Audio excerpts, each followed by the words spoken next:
മാതാപിതാക്കൾക്ക് ഒരു കുട്ടി ജനിച്ചു. കുട്ടി ജനിച്ച സമയത്ത് ജനിച്ച് വീടൊപ്പം തന്നെ ഈ കുട്ടി കരയാൻ തുടങ്ങിയിട്ടുണ്ട്. ഈ കുട്ടിയെ കരച്ച് നിർത്തുന്നേ ഇല്ല. ഇവരെന്ത് കൊടുത്തിട്ടും ഈ കുട്ടിയെ കരച്ച് നിർത്തുന്നില്ല. അങ്ങനെ ഒരു 2-3 ആഴ്ച ഈ കുട്ടി ഭക്ഷണമൊന്നും കഴിക്കുന്നില്ല. കരച്ചിലോട് കരച്ചിൽ, ഒരു രക്ഷയില്ല. പാല് കുടിക്കാൻ പറ്റുന്നില്ല. അങ്ങനെ ഈ ഡോക്ടർമാരടുത്തൊക്കെ ഒരു കൊണ്ടുപോകാൻ തുടങ്ങി. കുറേ ഡോക്ടറടുത്ത് കൊണ്ടുപോയി. അങ്ങനെ മൂന്നാമത്തെ ആഴ്ചയാണ് ഒരു ഡോക്ടർ കണ്ടുപിടിച്ചത് ഈ കുട്ടിക്ക് എന്തില്ല, ചെറുനാവില്ല. ജന്മനാ ഈ കുട്ടിക്ക് ചെറുനാവില്ല. ആ സമയത്ത് ഈ ഡോക്ടർമാരുടെ ചോദിക്കാൻ എന്തെങ്കിലും വഴിയുണ്ടോ? അപ്പോൾ ഡോക്ടർ പറഞ്ഞാണെങ്കിൽ സർജറി ചെയ്ത് നോക്കാം, സംസാരിക്കുന്ന ഉറപ്പൊന്നുമില്ല, നിങ്ങൾ ചെയ്ത് നോക്കുന്നു. അങ്ങനെ ഈ മാതാപിതാക്കൾ രണ്ടും കൽപ്പിച്ച് എന്നാൽ പിന്നെ സർജറി ചെയ്യാൻ തീരുമാനിച്ചു. അങ്ങനെ സർജറി ചെയ്തു. ചെറുപ്പത്തിലെ സർജറി ചെയ്തു.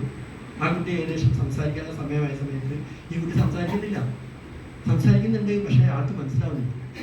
ഹലോ, സ്കൂളിൽ ചേർന്ന സമയത്ത് സ്കൂളിലൊക്കെ ഈ കുട്ടി സംസാരിക്കുമ്പോൾ എല്ലാവരും ഈ കുട്ടീനെ കളിയാവും, കൊഞ്ഞെന്ന് വന്ന് കളിയാവും. കാരണം ഈ കുട്ടി പറയുമ്പോൾ ആർക്കൊന്നും ക്ലിയർ ആവുന്നില്ല. ഈ കുട്ടി പറയുമ്പോൾ കൊഞ്ഞ് പറയുന്ന പോലെ തോന്നും. അങ്ങനെ ഹൈസ്കൂൾ വരെ ഈ കുട്ടി ഒരുപാട് കഷ്ടപ്പെട്ടു. എവിടെ പോയാലും ആളുകൾ കളിയാവും. ഒരു കല്യാണം വീട്ടിൽ പോയാൽ അപ്പം കളിയാവും. ഒരു കളിക്കുന്ന സ്ഥലത്ത് പോയി കുട്ടിയെ കളിയാവും. ഹലോ, അങ്ങനെ കളിയാക്കി സഹിക്കുക. കല്യാണപ്പല്ലിൽ വെച്ചിട്ട് ഒരു കല്യാണ വീട്ടിൽ വെച്ചിട്ട് ഒരു പ്രായമായ സ്ത്രീ കളിയാക്കി. അവൻ്റെ പ്രായത്തിലുള്ള കുട്ടികൾ കളിയാക്കുമ്പോൾ വലിയ പ്രശ്നമില്ല. പക്ഷെ പ്രായമുള്ള ആൾക്കാർ കളിയാക്കുമ്പോൾ കുട്ടിക്ക് പെട്ടെന്ന് വേദനിക്കും. ശരിയാണ്. ഈ കുട്ടി ഓടിപ്പോയി അമ്മയെ കെട്ടിപ്പിടിച്ച് കഴിഞ്ഞു. അമ്മ ഞാൻ ഒരു കല്യാണത്തിൽ എന്നെ വിളിക്കുന്നത്, എന്നെ എങ്ങോട്ട് വരില്ല, ഞാൻ വീട്ടിൽ അടങ്ങിയിരുന്നു, അടച്ചു പൊട്ടിയിരുന്നു. ഹലോ, അവരുടെ വേദന നിങ്ങൾ മനസ്സിലാക്കണം. എവിടേക്ക് പോകാൻ പറ്റാത്ത അവസ്ഥ, എന്നും സംസാരിക്കാൻ പറ്റാത്ത അവസ്ഥ. അങ്ങനെ ഈ കുട്ടി ഏകദേശം ഹൈസ്കൂളിലെത്തി. ഒരു 8ാം ക്ലാസ് 9ാം ക്ലാസ് എത്തിയ സമയത്ത് ആ ഹൈസ്കൂളിലുള്ള ഒരു മാഷ് ഒരു ദിവസം ഈ കുട്ടി എഴുതിയൊരു ലേഖനം കണ്ടു, ഒരു ഉപന്യാസം കണ്ടു. ആ മാഷിനോട് ആദ്യമായിട്ട് വിളിച്ചു പറഞ്ഞു, മോനെ നീ മറ്റൊരു കളി ആയിക്കോട്ടെ, പക്ഷെ നിന്റെ ഉള്ളിൽ ഒരു ലാംഗ്വേജ് ഉണ്ട്, നിന്റെ ഉള്ളിൽ ഒരു ഭാഷയുണ്ട്, നീ ഒന്ന് ട്രൈ ചെയ്യുകയാണെങ്കിൽ നിനക്ക് സംസാരിക്കാൻ പറ്റും. അത് അവൻ്റെ മനസ്സിൽ വല്ലാത്തൊരു ഇളക്കം ലഭിച്ചു. അവൻ അന്ന് മുതൽ എന്ത് ചെയ്തു, സ്വന്തമായിട്ട് പ്രാക്ടീസ് ചെയ്യുന്നു. ആരും കേൾക്കാതെ സംസാരിക്കാൻ തുടങ്ങി. അവൻ്റെ ആഗ്രഹം എന്ന് പറയുന്നത് ഞാൻ സംസാരിക്കുന്നത് മറ്റുള്ളവർക്കൊന്ന് മനസ്സിലായാൽ മതി. ഹലോ, അവൻ വലിയ പ്രാസംഗികനൊന്നാവണ്ട, അവൻ വലിയ ആളൊന്നാവണ്ട. അവൻ്റെ ആഗ്രഹം എന്താണ്? അവൻ സംസാരിക്കുന്നത് മറ്റുള്ളവർക്കൊന്ന് മനസ്സിലാക്കി കിട്ടിയാൽ മതി. അങ്ങനെ അവൻ കടപ്പുറത്തൊക്കെ പോയി ഒറ്റ സംസാരിക്കും. വീടിൻ്റെ റൂമിലൊക്കെ കൂടി അടച്ചിട്ടൊക്കെ സംസാരിക്കാൻ തുടങ്ങി. അങ്ങനെ സംസാരിച്ച് അത്യാവശ്യം കുഴപ്പമില്ലാത്ത രീതിയിൽ സംസാരിക്കാൻ തുടങ്ങി. ഇവന് മോട്ടിവേഷൻ കൊടുത്ത ആരാ? ഈ മാഷ. ഹലോ, ആ മാഷിൻ്റെ ഒറ്റ വാക്കാണ് അവന് മോട്ടിവേഷൻ കൊടുത്തത്. അങ്ങനെ അവൻ സംസാരിച്ചു. അവൻ ഏകദേശം SSLC എല്ലാം കഴിഞ്ഞു, ഡിഗ്രി കോളേജ് പഠനം കഴിഞ്ഞു. അതിനുശേഷം ഇവനെന്ത് കിട്ടി? ഇവനൊരു മാർക്കറ്റിംഗ് കമ്പനി ജോലി കിട്ടി. ഹലോ, മാർക്കറ്റിംഗ് കമ്പനി ജോലി കിട്ടി എന്ത് ചെയ്യണം? മാർക്കറ്റിംഗ് കമ്പനി ജോലി കിട്ടി എന്ത് ചെയ്യണം? നന്നായിട്ട് സംസാരിക്കും. അങ്ങനെ അവൻ മാർക്കറ്റിംഗ് കമ്പനി നന്നായിട്ട് സംസാരിച്ച് തുടങ്ങി. നന്നായിട്ട് അത്യാവശ്യം നല്ല ലെവലിലേക്ക് മാർക്കറ്റിംഗ് ചെയ്യാൻ തുടങ്ങി. അത്യാവശ്യം മുന്നോട്ട് പോയിക്കൊണ്ടിരിക്കുന്ന സമയത്ത് ഇവൻ്റെ സുഹൃത്ത് വഴി ഇവൻ്റെ അവസരം കിട്ടി. ഹലോ, ആ അവസരത്തിൻ്റെ പേരാണ് MI ലിസ്റ്റ്. ആ അവസരത്തിൽ ആ കുട്ടിക്ക് വന്നു. അവൻ ഇന്ന് ആ അവസരം ഏറ്റെടുത്തു. കൃത്യമായിട്ട് പഠിച്ചു. അവൻ ഒരുപാട് വേദികൾ കിട്ടി. സംസാരിക്കേണ്ട ആഗ്രഹം ഉണ്ടായിട്ട് കാര്യമില്ല, അതിന് വേണ്ട എന്ത് കിട്ടണം?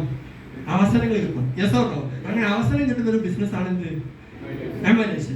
അങ്ങനെ അവസരം കിട്ടി അവൻ ഇന്ന് വലിയ ട്രെയിനറായിട്ട് മാറി. ഇന്ന് എത്ര പേര് മുന്നേ അവൻ സംസാരിക്കാൻ തുടങ്ങി. അവൻ്റെ പേരാണ് വിജീഷ് വിജയൻ.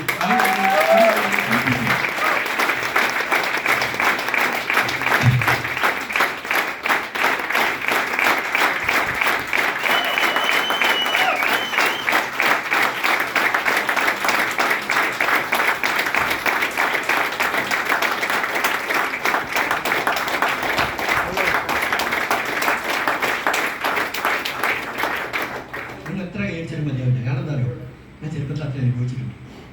ആരെങ്കിലും വിശ്വസിക്കുന്നുണ്ടോ? ജന്മന എനിക്ക് സംസാരശേഷിയില്ലാത്ത വിശ്വസിക്കുന്നുണ്ടോ? ആരെങ്കിലും വിശ്വസിക്കുന്നുണ്ടെങ്കിൽ വിശ്വസിക്കില്ല. എൻ്റെ ഹൈസ്കൂൾ ജീവിത കാലഘട്ടത്തിലുള്ള ഏതെങ്കിലും സുഹൃത്ത് ഈ ഹോൾ ഉണ്ടെങ്കിൽ ആ സുഹൃത്തിന് പോലും ഉൾക്കൊള്ളാൻ പറ്റില്ല ഞാനൊന്ന് സംസാരിക്കും. ഹൈസ്കൂൾ കാലഘട്ടം വരെ ഞാൻ എന്താണ് സംസാരിക്കുന്നത് ആരും മനസ്സിലാവാത്ത അവസ്ഥ ഉണ്ടായിരുന്നു സാർ. ഒടുക്കത്തെ ആഗ്രഹമായിരുന്നു സാർ, 2 വാക്ക് സംസാരിക്കണം. ഞാൻ സംസാരിക്കുന്നത് മറ്റുള്ളവർക്ക് മനസ്സിലാവും, ഇത്ര മാത്രമേ എനിക്ക് ആഗ്രഹം ഉണ്ടായിരുന്നുള്ളൂ. പക്ഷെ ഇന്ന് ഞാൻ MI ലിസ്റ്റിലൂടെ എത്ര സമയം വേണമെങ്കിലും ട്രെയിനിങ് എടുക്കാൻ വേണ്ടി മാറിയിട്ടുണ്ടെങ്കിൽ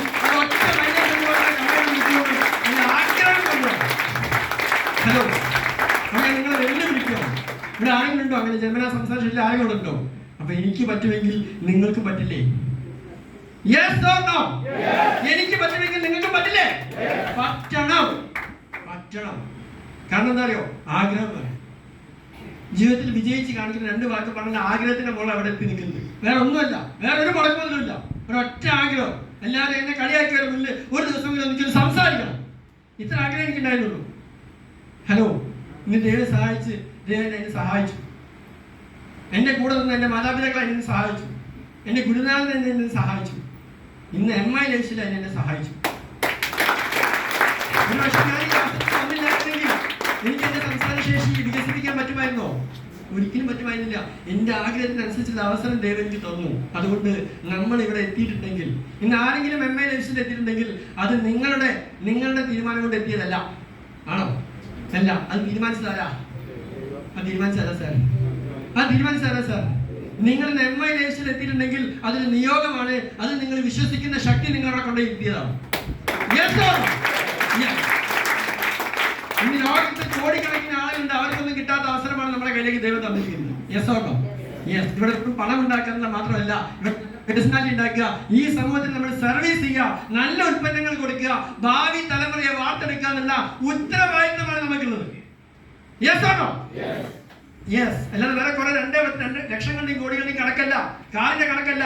ഇനി വരുന്ന സമൂഹത്തിനെ നല്ല രീതിയിൽ വാർത്തെടുക്കാനുള്ള ആളുകളാണ് നമ്മൾ. ആണോ അല്ലയോ? നല്ല ഉൽപ്പന്നങ്ങൾ കൊടുത്ത്, നല്ല വരുമാനം ഉണ്ടാക്കി കൊടുത്ത്, നല്ല ശക്തമായ സമൂഹത്തെ വാർത്തെടുക്കേണ്ട ആളുകളാണ് ഇന്ന് MI ലൈഫിലെ ഓരോ